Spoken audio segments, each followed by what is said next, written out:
সুপ্রভাত বন্ধুরা, আমি অঙ্কিতা। আমার নতুন একটি ব্লগে আপনাদের সকলকে স্বাগত জানাই। তো এই যে ধর্মরাজ পুজোয় গ্রামের বাড়িতে মানে শ্বশুর বাড়িতে এসে গেছি। পুজো শুরু হয়ে গেছে, ঢাক এসে গেছে। আজকে পুজোর আগের দিন।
তো এই যে বানেশ্বর পুজো উপলক্ষে ঢাক বাজানো হচ্ছে সকাল সকাল।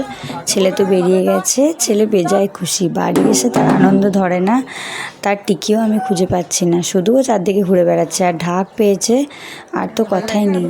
আর সাথে দিদি দাদারা সব এসে গেছে, মানে পিসির মেয়ে, পিসির ছেলে, তারপর পিসির ছেলে, আর এক পিসির ছেলে। তো সবাইকে পেয়ে ছেলে তো খুব খুশি। তো এই যে এখন দুপুরবেলা হয়ে গেছে, স্নান করে নিয়েছি, ছেলেকেও স্নান করিয়ে দিয়েছি, মেয়েকেও করে দিয়েছি। মেয়ে এখন তার কাকাইয়ের কোলে ঘুমিয়ে গেছে স্নান করে ঘুরতে ঘুরতে।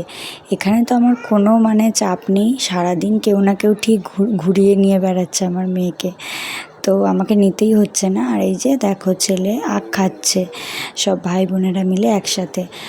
সায়ন মানে আমার ভাগ্নে আখ কেটে দিচ্ছে, আর এক ভাগ্নি সবাই মিলে আখ খাচ্ছে।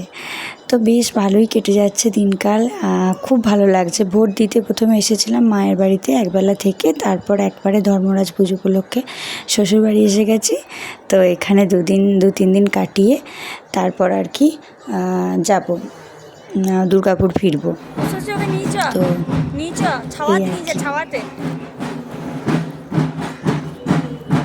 ওইখানে ছাড়, ওইখানে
তো এই যে এখানে একসাথে হাসি আনন্দ মজা করা হচ্ছে সবাই মিলে।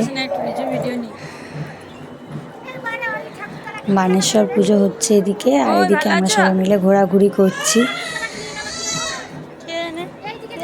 এই যে আমার মেয়ে বড় মাদের কোলে উঠে গেছে।